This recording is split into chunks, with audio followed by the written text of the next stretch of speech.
Welcome once again to another episode of Explore. This is part of our election coverage, and today I'm really excited because I have a special guest in the studio with us, Angela Iman. Angela, how are you doing? Doing great.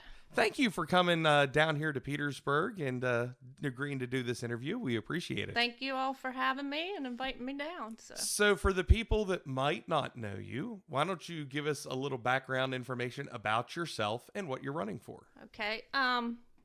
I'm running for the 14th Senate District for the state of West Virginia.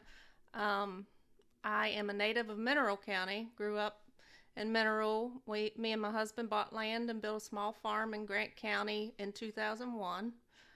We have 2 kids. My son is 24 years old and my daughter's 19 years old. We've been married for 26 years. So, well, congratulations on that. Proud of that. So what kind of made you get into politics? Not a politician, that's for sure. Just watching everything, just the attacks on our values and our way of life, and I can't sit and watch it. And I've told everybody, this is uncomfortable for me, being in front of people, but we have got to stand up and fight back, especially our Christian values, my lands, our freedom of speech, our Constitution. I'm just tired of watching it and just trying to get involved and make a difference. So good, and I really appreciate that because we were talking off air a little bit, and I've kind of felt the way that I wanted to do something, and so this is my way of kind of helping people make an informed decision and hopefully the right decision. Right. So what counties, District 14, for people that might not know, what are the counties that are in District 14? Okay, so we have Hardy, Mineral, Grant, Tucker, Preston, and part of Taylor. Okay. So it's a large area. Okay, yeah. So we're going to put these out as many places as we can so that people can help with that. So if you would be elected, I know these are all kind of hypotheticals, but if you were elected, what is a law that you'd like to see that you could champion, that you could get behind and help pass? There's like 2 right now really important issues. One, the censorship. We've got to fight back against tech companies for conservative speech. I mean, they're just, squishing our speech.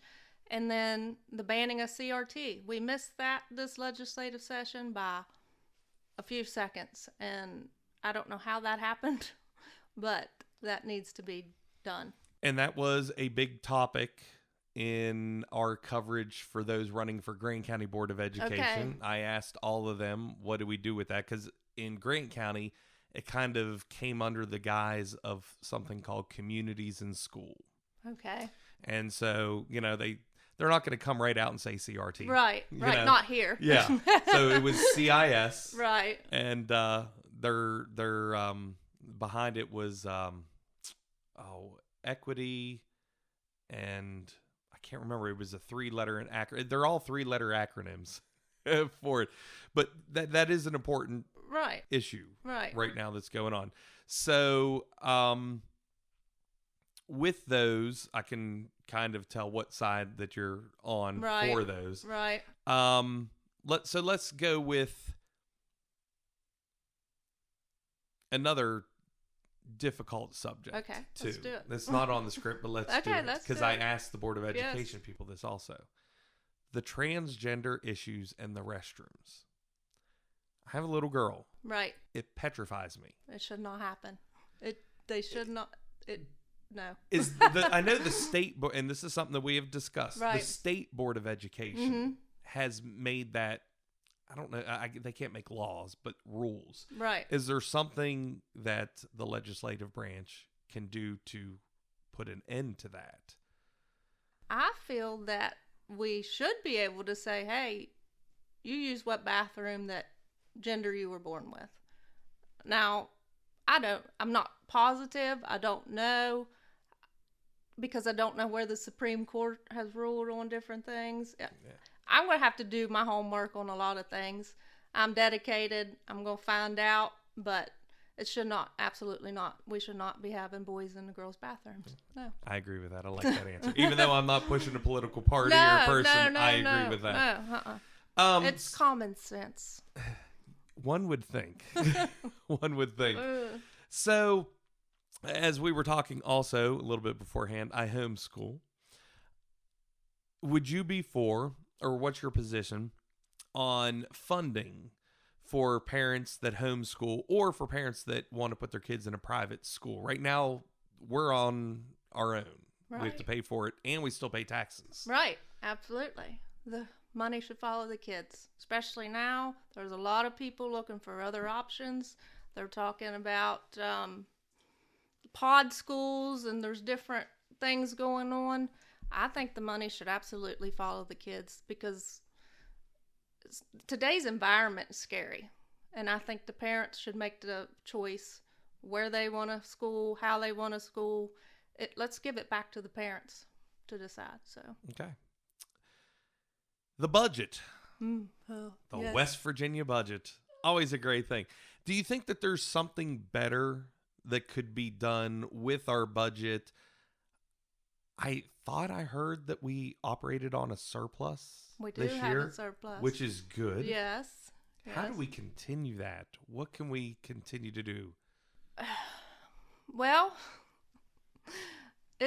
there's a whole lot of things with our budget. So we got $1 billion, or did have at the end of 21, in our rainy day fund.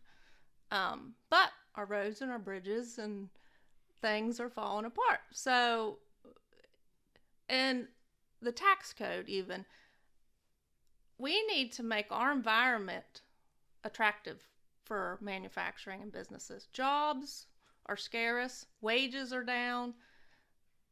Justice did submit a plan with a new tax code, and then of course the House had their own plan, the Senate had their own plan, but we really need to find out how to get that tax code to where we can fund our roads and our bridges, our schools, and also attract corporations. Yeah. We need jobs. I mean, and I don't know all the answers, and I'm not going, but I want to work with our commissioners, our planning authorities, our schools. And training. I mean, educational VOTEC training, CDLs. I mean, CDLs should not be as difficult to get. Yeah. So ask a lot of the school systems, even Hardy County, they need bus drivers. Right. Really bad. Right. And that's something we can be doing in our vocational schools, expanding. Of course, we're getting all this money, billions of dollars from the federal government. The new tax that was, or law that was passed, but it's going to be a tax. We're going to be paying for it. And we need to be very careful. I read somewhere, and I don't know how true it is, but said West Virginia was the second most dependent state on federal funds. Now, then they start telling us how we can spend that money. So we need to be more self-sufficient in our tax revenue, and make sure we can pay for ourselves. And because in the long term, they're gonna tell us what we can do with our education, with our transportation, with our health care. I mean, it goes on and on. I think it was $8 billion we just received from the government, is what I read. Crazy. Yeah. And wonder why people are suffering. And inflation and milk and gas and I know it sounds great to have that money, and we're talking about broadband and roads and, like you said, bridges and fixing it, but it's like, at what cost? Right. The cost, because someone gets a cost to that. Someone foots the cost bill. of living's going sky high. And as we when see. You print money, that's what happens. So talking about cost of living, one of the things that the governor has proposed is the gas tax holiday. Mm-hmm.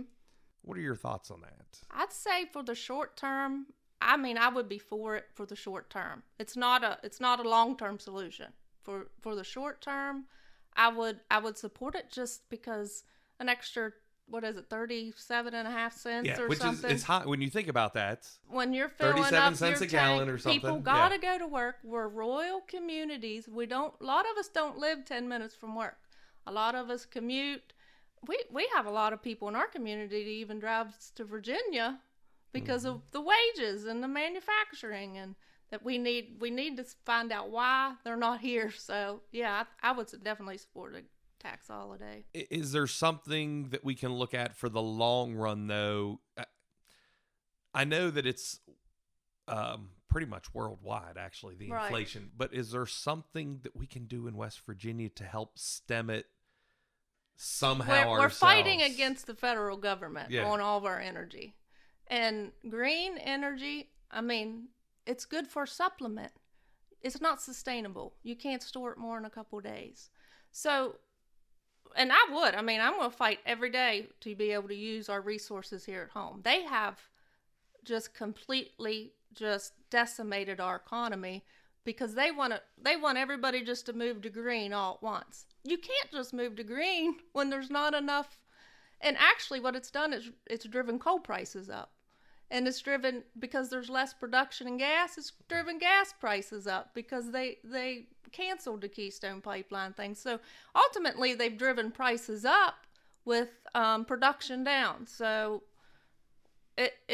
we're going to have to constantly fight to be able to, and it's jobs. They've taken our jobs away. So, I mean, green energy, if they could ever get it to where, you know, it's not like gas, you can turn a valve on and put more power in the grid. And in a storm, the windmill shut down once the winds get so high. Solar, look what happened in Texas with solar and wind. People froze to death. So let's have some common sense and bring it to the table and figure the best way out to fight against and be able to use our resources here that we produce. Absolutely. So now this is the toughest question. This is the one that stumps everyone. Okay. Why should we vote for Angela Iman?